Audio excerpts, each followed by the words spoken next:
Mr. Jones watched as Thomas and Rosa were shunting trucks in the yard. He saw they were doing a wonderful job. He also noticed Rosa speaking in Spanish to the trucks. "I'm glad you could speak Spanish," he said to her. "Perhaps you could teach me." Mr. Jones turned to Thomas. "Thomas, could you show Rosa, Annie, and Clarabelle?" Rosa knew that she was going to like Mr. Jones. She was glad to be working with Thomas too. It was almost too much to believe that she had a friend, and a manager who was glad to have her on the line. She tried calling Thomas Senior to respect him, but Thomas kindly declined and allowed her to call him by his name. Later, a green saddle tank showed up. The engine's name was Percy. He did not know who Rosa was very well, and he got very suspicious of her, wondering if she was planning to take control of the branch line. He said stuff, which made Thomas really mad. "Cut it out, Percy," Thomas remarked. "Rosa is a wonderful engine, and would do anything to help on the branch line." Percy left to collect more trucks, still keeping his eyes on her. Toby's accusations were much worse. Finally, Thomas had it. Before Toby could continue on, Thomas blew his whistle as a strict warning to Toby. But before he could say anything else, Toby sped away as fast as he could. "I'm sorry that Percy and Toby are so cruel to you," he stated. "I would like to teach them a lesson, that's what." He could see that Rosa was sad. "Don't let them get in your head. Remember, you have a purpose and an honest heart." Then he noticed a broken bridge ahead. Beneath the bridge was a river. "Toby!" whistled Thomas. "Stop!" But Toby was going too fast. "I am the fastest tram engine alive!" said Toby. "Watch out, Toby!" Thomas screamed in horror, but it was too late. Toby's first two wheels have gone off the rails and were touching the current. "We need to help Toby," said Thomas, panicking. Rosa raced toward the bridge. "Don't worry, Toby," she stated. "I'll get you back up."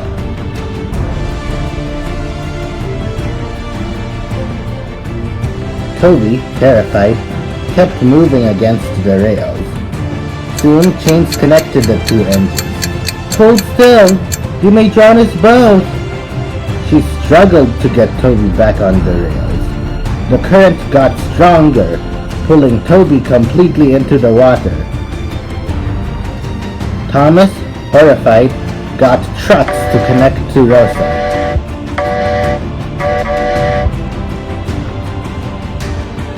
Her driver missed the trucks the first time, but after, connected Rosa with them. Thomas tugged the trucks as hard as he could, finally bringing Rosa and Toby back on the rails. Rosa was exhausted and gasped for breath. I didn't think we would make it." "Oh, Rosa," Thomas said. "You saved Toby's life, and I'm really glad the trucks helped you too. You are so brave.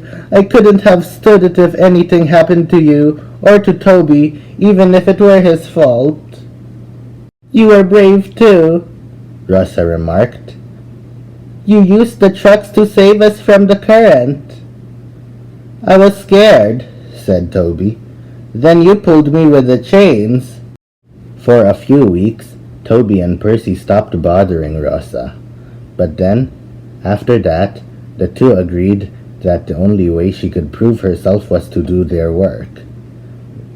The only time they would stop was when Thomas, Mr. Jones, or Miss Gracie herself would command them to do so.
Percy and Toby requested Rosa to do their work along with hers. They said that if she did it, they would show her more respect and call her their friend.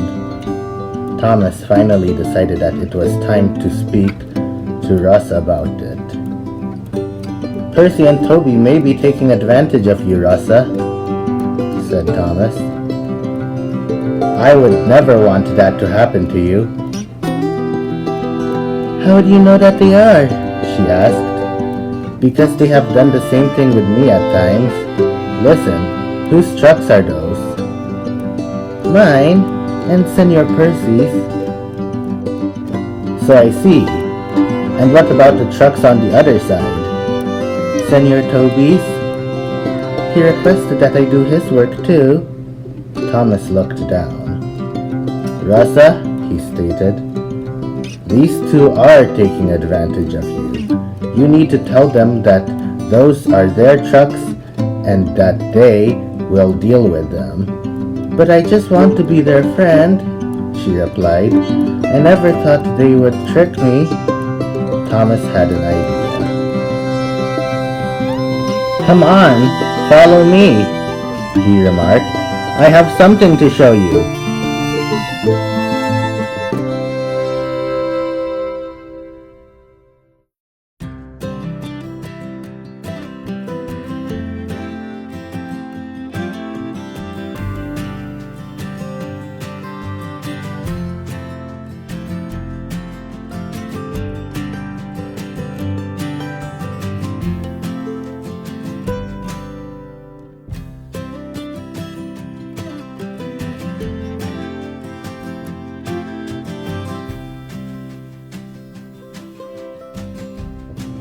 When they went outside, Rosa found a blue jay. This blue jay was a symbol, Thomas remarked, a symbol of a best friend, one I've been longing for and wanting to be with, one who would love me and help me through trials. I just wish to have found one. Aquí mismo, she stated. Rosa was quick to take it back, but Thomas didn't mind. You don't have to worry, he said. I like your Spanish.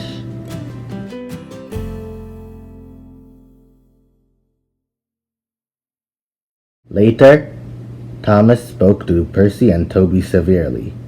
Look, he demanded. I saw you ordering Rosa about in the yard.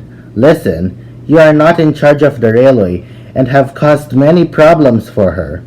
Also, her being different is no excuse for you to play chairman.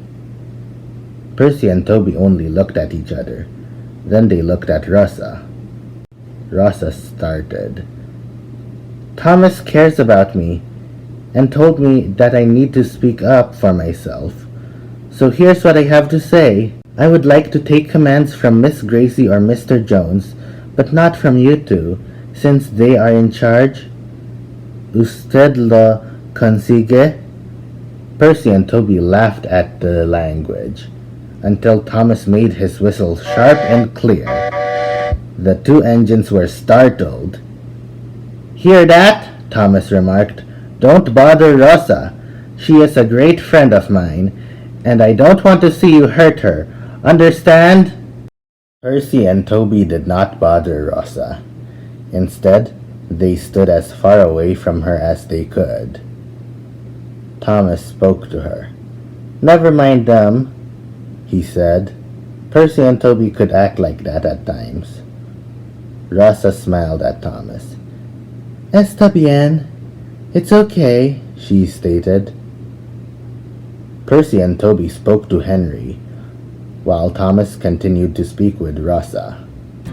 Rosa, he began, you know that I will be here to support you, and that I want to be your friend. You are my friend, she replied, the best one I've ever had. Thomas smiled, and with this, the two engines spoke face to face.